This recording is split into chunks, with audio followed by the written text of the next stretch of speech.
Hello mga Mars! Welcome back to my mini vlog. So, kakagising ko lang dyan. Kahit kanina pa ako gising. Eme-eming gising-gising. So, may pa-stretching pa nga ako dyan. Pabanat-banat pa ng buto. So, today is July 7, 2024. So, nagising ako dyan guys mga around 10 o'clock a.m. And bala ko nga guys magpalit ng bedsheet and pillowcase kasi nangangati na ako. Sinisi pa yung pillowcase at saka yung bedsheet. Di lang naman talaga ako naliligo. Pero hindi naman lagi guys, mga every other day. Ewan ko ba, parang tamad na tamad ako this past few weeks. Di ko alam. Gusto ko lagi lang ako nakahiga. Gusto ko nakaupo lang ako. Ewan ko ba. But anyways guys, so medyo masipag ako mag-upload ng vlog ngayon kasi wala nga akong ginagawa. Nasa bahay lang ako. And I'm still waiting sa mga kaganapan ko sa buhay. Actually sa mga nagtatanong ko anong work ko, wala akong work ngayon. Unemployed ako. Palamunin sa bahay. In short, chares. Pero luckily meron akong in-applyan and naghintay na lang ako ng feedback from them kung anong result ng aking final interview. So, pwede makapasok na para makapag-work na ulit ako kasi nakakaburigo rin pala sa bahay, no? Tsaka ewan ko ba, bakit ngayon lang ako nasipag mag-vlog? Araw-araw naman ako nasa bahay. Or baka kasi wala akong maisip na content kasi nasa bahay nga lang ako, no? So, ayan guys, nagilipit na ako dyan ng hinigaan ko. At magpapalit nga ako ng bedsheet and pillowcase ko kasi sobrang nangangati ako at hindi ko nakikita yung mga dumi kasi dark nga yung aking bedsheet. So yun, nakita nyo naman tinatanggal ko at napakahirap mag-vlog kasi isa lang yung kamay ko nagamit dyan. So ang hirap magkuha ng film at habang nagtatanggal ka, kobre kama. So tiis ka na lang para makakuha ka na ng video, no? So dahil dyan, hahanap tayo ng anggulo. Pero bago yan, ayan bumaba ako at ayan ang asong makulit. Kukuha ako ng ipampapalit ko doon sa aking bedsheet. So parang feeling ko gusto ko yung favorite ko na bedsheet kasi sobrang lambot at sobrang comfy niya pag hinihigaan. And light color lang din. So ito papakita ko sa inyo guys. So yan ang aking cabinet. Papasensyahan nyo na at medyo magulo dahil tinatamad nga ako mag-ayos. Ngayon nga lang ako sinipag na So, ayan kung makikita ninyo, ayan yung napili kong ipapalit. Yan yung pinaka-favorite ko na bedsheet dito. Yung sunflower na yan. And, napakahirap guys mag-vlog at magpalit. So, hanap tayo ng angulo kung saan natin siya ilalagay para makakuha ko ng clip. So, ayan.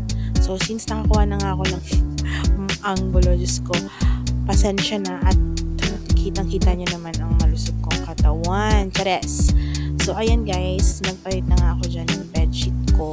And mahirap kasi double deck nga yung kama namin. So, sa may bandang taas ako. Kaya, medyo nahihirapan ako. And dito naman sa part na to guys, naglalagay na or nagpapalit na ako dyan ng pillowcase.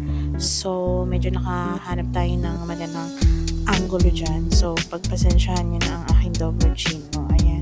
Wala pang makain yan guys. Ewan ko ba, favorite ko tong na to, kobre kama na to. Kasi sobrang lambot niya. And dun sa part na yun guys, nagkakaroon ako ng struggle din kung paano ko siya ipapasok sa loob.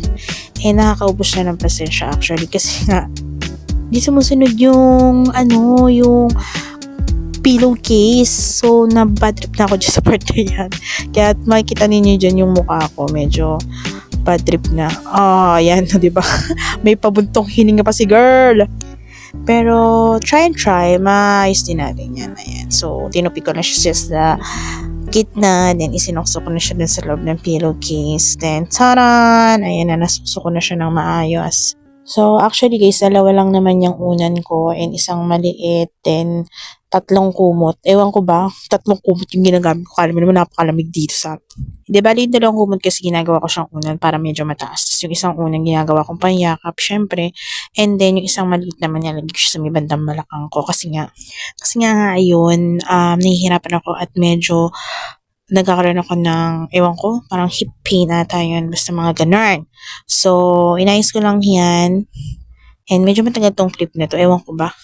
Pero ayun, so, yun lang. Ako lang ba guys, or kayo din, parang gusto nyo laging comfy yung mga bandang ibaba, or mga bandang paanan ninyo pag natutulog. Kasi ako ganun ako. Gusto ko yung ayoko nung maaligasgas, ayoko nung madumi, ayoko nung medyo alam mo yun, basta maligasgas, ganun.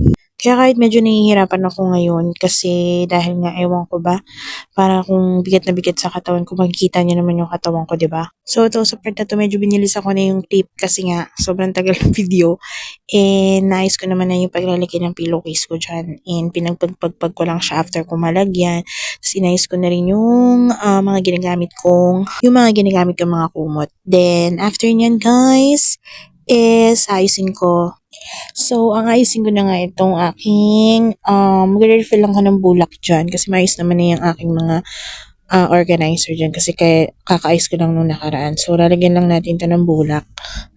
Ayan. So, yung makikita ninyo, nagre-refill lang ako dyan ng bulak kasi ginagamit ko nga siya for facial cleanser ko. Actually, yan lang naman i-refill ko dahil meron pa naman akong cotton buds at yung mga ginagamit. So, flex ko na itong ginagamit ko sabon pang linis ng mga brush, and then itong aking ginagamit na pabangong Freesia and soft perfume.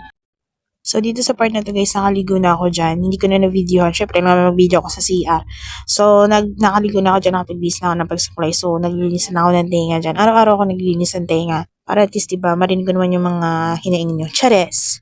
So, after nyan, syempre, naglagay lang tayo ng facial cleanser. Silka lang number 1. Silka baka naman. So, napaka-refreshing lang kapag naglalagay ako ng facial cleanser. And, hindi naman ako masyado mag-makeup ngayon. Pero, I think di ko na siya na-videohan yung paglalagay ko ng kilay. Pero kilay ako dyan kasi magti-tiktok lang naman ako. So, dito guys, luluto ako ng pancake dahil may batang nangungulit sa akin. Magluto daw ako kasi nagugutom na daw siya. So, ang gamit ko dito guys na panggawa is syempre yung Maya. Maya lang, saka lang. Maya hot cake mix, quick and easy. So, yan lang ginagamit ko. May instruction dyan sa likod. Pero pwede nyo rin naman siyang, madali lang naman siya kahit hindi nyo nasundin yung instruction, basahin nyo lang. So, ayan, naghalo lang ako dyan nung ginamit naming Maya powder. Tapos, di ako naglagay ng egg, konting tubig. Tapos, meron akong butter. Then, ito yung lutoan na gagamitin ko. So, yun lang naman. And maraming salamat sa panonood ng aking walang kakwenta-kwentang mini vlog. Chares. So, subscribe na kayo sa channel ko guys, sa YouTube channel ko, Mertani As. And then, follow nyo ako dito sa Facebook. Salamat!